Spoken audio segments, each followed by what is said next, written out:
Good morning, everyone. My name is Rahina Surendran. I'm a landscape architect, and today I'm going to present with Harold Warren-Younger, who's a landscape contractor, and he works on irrigation systems. I'm Harold Younger. I've been doing landscaping for 30 years. I've been doing irrigation for around about 29 years, and we worked on all facets of projects with landscape architects, and Joanne Giroux did a lot of work together over the past, it's going on 25 years. So, yeah.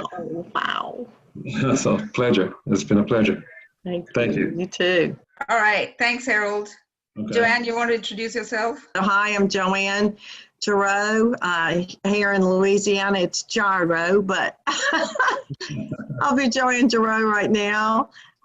So I'm a landscape architect in Texas and Louisiana, and been practicing for about 35, close to 40 years, I guess.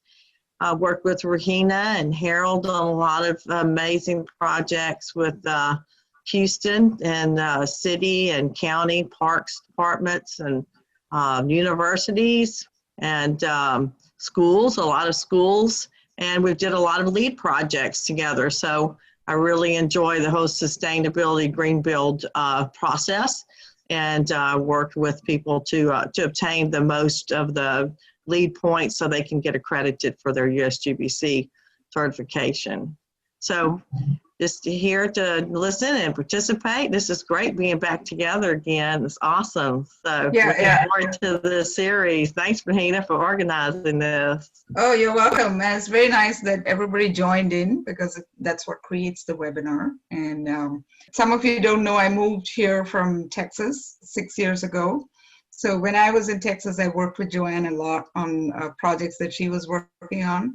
And Harold continues to work with me on irrigation. Any projects that need irrigation, he's the expert on that. So he's the one who helps with that. And Joanne is licensed in Texas, and she's getting licensed in Colorado now. So that's a little bit about, the history of our work together. I am a licensed landscape architect in Florida. And I worked there for 10 years in South Florida, and then I moved to upstate New York and Boston and took kind of a break and did other things and started a family. And then we moved to the Bay Area. I'm south of San Francisco, right in the heart of Silicon Valley, and raised our family. We were only going to stay for 4 or 5 years, and that was 25 years ago.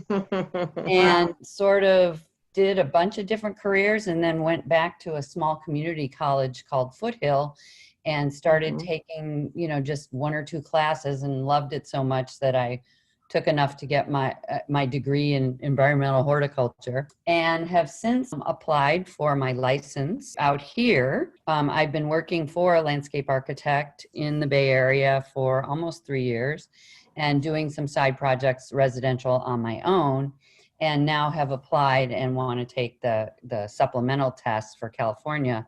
So Joanne, I think I need to talk to you about studying for that supplemental exam. Yeah, talk to Rahina. She's the one who has it. I have a Colorado. I'm trying to get Colorado, but Rahina just got it about a year or two ago, right? Rahina, you got your California license? Last year. Oh, last year. Perfect. So Rahina's the one you need to talk to. I may even want to talk to her. I'd like to get a California license too. Yeah, it's very, the test was pretty difficult. At least I found it very difficult, because I'm not from California originally, so the plant list was so extensive. Yeah, Grace, you want to say something about Foothill College? There's quite a few students here who are studying at Foothill. Yeah, Foothill College has this great department, and I don't know how many students in total. It's not a big program. It's gotten smaller from, I think, its peak, which was probably maybe 10 or 20 years ago.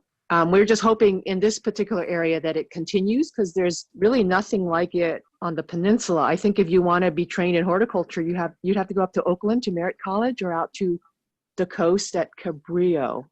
Yeah. So it serves a purpose, and it's an important coverage of this population here. Yeah, it's a very good, especially for native plants and, California-centric information on planting and the local designer community. Yeah, we have an active California Native Plant Society chapter here. I think horticulture at Foothill College has a lot of the shortcomings as far as the view of native plant, possibilities that a lot of programs have. I think people are kind of shifting their perspective, but I don't know. Sometimes I think people trained in horticulture may be out there doing more harm than they are good sometimes, if you look at impact of their landscapes on the ecology. Yeah. It's too much into ornamental and commercially available plants. Yeah, it takes a long time to shift perspective. And I don't know if we have that time. All the hardscape design as well. What's the best way to be doing it nowadays? And yeah. All right. So Kathy, you want to introduce yourself, or Stephanie? I'm Stephanie Allen. I'm an architect, a building architect, not a landscape architect. I work in Mountain View. I just saw this webinar and thought it would be interesting and a way to educate myself. Sylvia? Hi, I am currently studying in Foothill College. I'm from Argentina and I have a degree in agronomy. And I'm so grateful for having joined Foothill because it changed completely the perspective about the agricultural, like in the 70s, 80s, where all the pesticides were in bloom. So now it helped a lot. And Kathy? Hi, Kathy Brenner. I'm a landscape designer in San Carlos, California, so mid-peninsula, San Francisco Bay Area. And I've been doing this under rock, paper, clippers for 10 years. And I'm going to be cleaning house and weeding while I listen to this. See what you guys have to say. All right, so now we'll start. So today I'm going to go over the California's Model Water Efficiency Landscape Ordinance, and Harold will cover some of the irrigation design projects that he's worked on. So the reason I thought this would be interesting is because everything that is either residential or commercial, all landscaping that is over a certain square footage needs to go through the California ordinance. And there are, some parts have changed, some parts have not. And so I just wanted to go over some of the lessons learned in these projects. I'm a licensed landscape architect, and I've worked on several projects around the Bay Area since 2014. And I've also worked on some campus plans for Great America Park and some other commercial projects. Harold is a licensed irrigator. He just went over. He has several years of experience. He's also a landscape contractor, and he's installed over 200 projects. First, I'm going to go over some of the lessons learned. Then we'll talk about irrigation specifically. So why is a hydrozone and irrigation plan important? Because it helps you finalize your planting. Before I got into irrigation, I used to work on planting plans, especially in Texas, where you didn't have to worry about water usage. So you could use any type of plant, and it didn't really occur to designers and landscape architects how much water plants used, especially how much water lawns use. So working on a hydrozone and irrigation plan helps you go back to the planting and adjust it and finalize the planting plan itself. And overall, at the end of the project, you get to conserve water. You get to optimize landscape with recreation. So if you have pools, fountains, other types of planting like vegetable gardens or fruit trees, you get to optimize all those and also ensure that different zones are included. So sometimes in the beginning, when I was working on projects, I noticed that some zones I wouldn't include them, but now I'm very careful about including all zones. And of course, using prescribed parts for cities and towns. So some of the things in the WELO ordinance, the hydrozone plan looks at creating zones, and some of the key points are that you have to limit lawn to less than 25%. Of course, you have to use drought tolerant plants. So this goes by the WCALS rating. You have to use mostly plants that are less than low water use. So the plant factor is less than 0.3. Some of you may be familiar with the WCALS rating. Plants have to be grouped according to water use. So you can't have high and low, you can't use mixed water uses. And also, if you have a strip of planting that's 10 feet or less, you can't use spray irrigation. You have to use drip irrigation or you have to make sure that you use sprinklers that don't waste water by spreading water over to the concrete. And you have to use, for steep sites, more than 1 in 4 slope, you can't use lawn. So the ordinance encourages reuse of water and discourages recreational water use. The two terms, the model, the maximum allowable water and the estimated total. So the maximum allowable is based on the climatic conditions, and it's based on a evapotranspiration adjustment factor, which is a factor that controls, for residential, it limits the water usage to 0.55, and for non-residential, it's even more restrictive. So basically, it's based on the irrigation efficiency, as well as the climatic conditions, the ETWU, or the evapotranspiration rate, and it reduces the maximum allowable water usage. The estimated total water usage is the actual usage of water. So that's based on the plant factor and the irrigation efficiency. So if you have mostly drip irrigation, your estimated total water usage is reduced. So sometimes when you have lawn and you use sprinkler systems, you have to, that kind of increases your estimated total water usage, and you have to go back and see if that can be reduced. So ETAF is the adjustment factor, and it takes into account plant factors and the irrigation method. So basically that adjusts it and minimizes it. I was talking about, restricting the maximum water usage, and it reduces it to 0.55 for residential and 0.45 for commercial.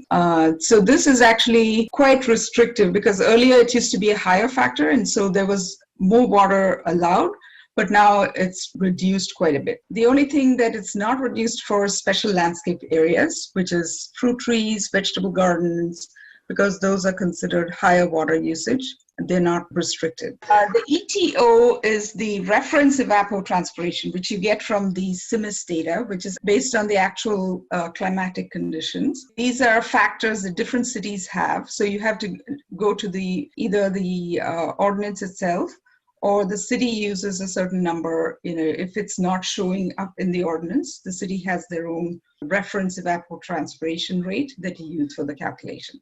So the maximum allowable applicable water allowance, that is the total amount that you can use. As you can see from the equation, the factors that affect it are the evapotranspiration rate and the adjustment factor, and how much special landscape area you have. So the special landscape area, if you have a lot of fruit trees, a lot of vegetable gardens or pools or recreational fountains, those increase the maximum water usage. But when you get to the actual water usage, that is based on the plant factor. So if you reduce your plant factor to make them drought tolerant, the actual water usage is reduced quite a bit. So sometimes you have to go back to your plan, make changes, so that way you can reduce your water usage. Several of the cities have checklists and forms, and this one I find very useful. I think it's from the town of Hillsborough, but it's just a checklist of all the items that are included, that need to be included on the plans. So you have to include compost at 4 cubic yards per 1,000 square feet, unless the soil is already organic. So if your soil test says that it's already organic soil, you don't need to include compost, but you need to include that if it's not. And most sites are very, compacted clay soils, so it's a good idea to include it. The plant water use, most of the plants, at least 75% for residential, have to be drought tolerant. And for non-residential, almost 100% have to be drought tolerant. They increased the amount of mulch. So it used to be 2 inches for the entire landscape in order to prevent water loss. Now they increased it to a 3-inch layer. And also, as I was saying, turf is minimized to 25% or less, and it needs to be on slopes that are not exceeding 25% or 1 in 4.